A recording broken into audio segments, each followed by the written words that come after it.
सांग कधी कळणार तुला भाव माझ्या मनातला, रंग कधी दिसणार तुला लाजऱ्या फुलातला.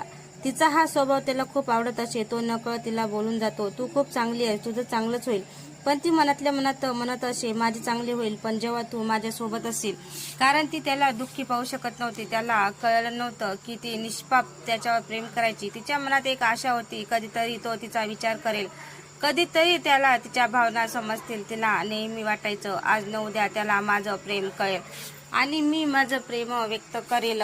असे 2 ते 3 वर्ष निघून जातात. ती अजूनही त्याला तशीच कॉल मेसेज करत होती. ती त्याची वाट पाहत होती.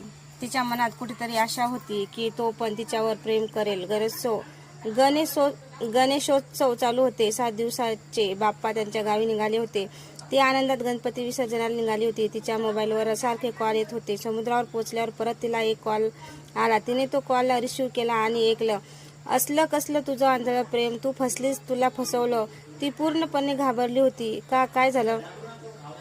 अगं तू ज्याच्यावर प्रेम करतेस तो मॅरेड आहे हे ऐकून तिच्या पायाखालची जमीनच सरकते. ती स्तब्ध होते.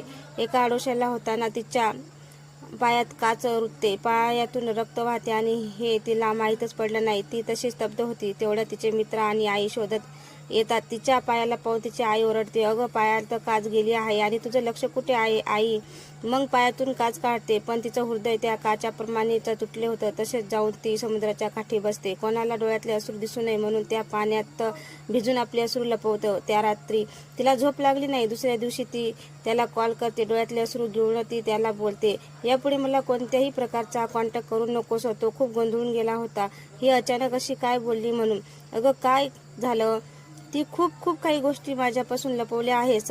त्याला तिच्या बोलण्याचा अर्थ कळतो. परत ती त्याला बोलते, तुला माहिती आहे का मी तुझ्यावर किती प्रेम करते? तो म्हणतो, हो मला माहिती आहे.